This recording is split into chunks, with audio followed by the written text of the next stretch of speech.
Not including its tablet uses, Samsung's proprietary PLS technology was used just once before on the Samsung SyncMaster S27A850D.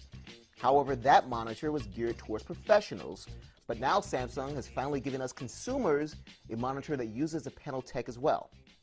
Hi, I'm Eric Franklin, and today I'll be taking a first look at the Samsung SyncMaster S27B970. The 970 takes a few design cues from the Apple Thunderbolt display with a minimalist design, a fairly thin panel, screen tilt, and actually goes a bit further with screen height adjustment, something the Apple monitor doesn't have. It's quite pretty looking with this nice striking chrome neck and this kind of flying saucer looking foot stand that gives it kind of a retro sci-fi vibe. Unfortunately, there are a few design issues that really annoyed me. First off, there's no swivel feature. Now, the Thunderbolt monitor didn't have swivel either, but at least you could easily slide it around. But with the rubber on the bottom here, it's really hard to slide it. Second, the DisplayPort input is embedded too far into the foot stand. This is fine when plugging it in, but DisplayPort requires you to depress a button when unplugging it, and as you can see, it's not the easiest thing to do here.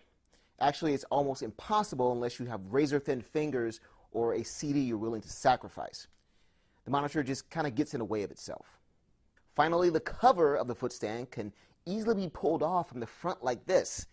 It's just not what I expect from a monitor that costs $1,200. Now, this is a pre-production model, so there's still a chance that some of this will change before release, so I'm still holding out hope that I'll see some improvements by the time the actual release version comes in. Other than those annoyances, I really don't have any complaints so far. In addition to DisplayPort, it has HDMI, DVI, a USB upstream port, and on the side here, 2 USB downstream ports. The OSD is here on the bottom of the neck and glows all blue LED. The OSD itself has most of the options I expect from a Samsung OSD, like 5 different presets, brightness, contrast, sharpness, and red, green, and blue adjustment options. There's also some really cool eco-saving options. Performance on the pre-production unit was impressive. Viewing angles are wide, colors are accurate and pop from the screen. Movies look good with no sense of any color tint problems, and games especially look amazing running at that crazy XHD resolution. The $1,200 price will definitely give some people pause.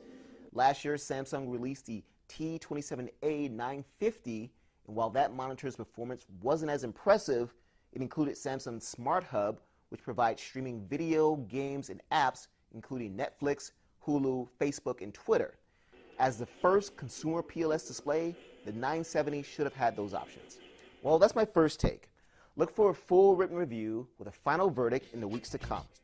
Once again, I'm Eric Franklin, and this has been the first look at the Samsung SyncMaster S27B970.